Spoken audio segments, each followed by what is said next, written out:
Dr. Kakaraka Health Tips. Overcoming arthritis naturally. Our aim at Dr. Kakaraka is to put you in charge of your health, to arm you with the tools and information for wellness and longevity. In this video I will be sharing on chicken soup broth for arthritis. As our grandmothers figured out, when you treat a cold with chicken soup you warm the body, calm the mind, and promote healing. The primordial soup surrounding cartilage injury repair needs a modern version of our grandmother's wisdom. Dr. Kakaraka offers the remedial wisdom as follows. Get 1 to 2 pounds of chicken bones middle. 4 carrots middle. 4 celery stalks middle. 1 large or 2 small onions middle. 2 sprigs rosemary middle. 2 turmeric. Cook bones for 1 hour, then add the vegetables and spices and boil for 5 minutes. You can sundry chicken cartilage, grind and add to your meals like you add salt. How to use bone broth.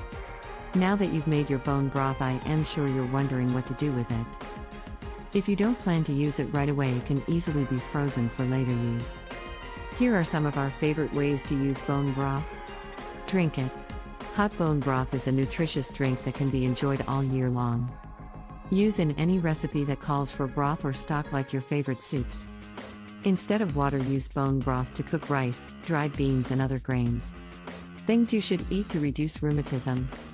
Fish, especially fat fish, fish oil, olive oil, walnut oil and raps oil should be a part of your diet.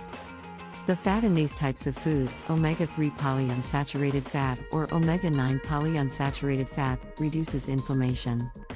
However, if you add these types of oils to your diet, you should reduce the intake of other types of fat, so that you do not get too much fat. You should also eat a lot of vegetables, since these also make a body chemistry that reduces inflammation. Things you should not eat too much of. Do not consume soy oil and corn oil, since these types of fat increase inflammation. Most food that you buy that is ready to eat from the factory or restaurant contain these types of fat. You should therefore reduce the consumption of food you do not cook yourself. Bread, cereals and products made of corn or cereals also increase the inflammatory response, especially if they contain wheat. Wheat causes a special type of inflammation in the intestines called celiac disease in some individuals, but may also trigger inflammation of non-celiac type. However, full corn cereals and full corn bread are valuable types of food, so you should not stop eating them.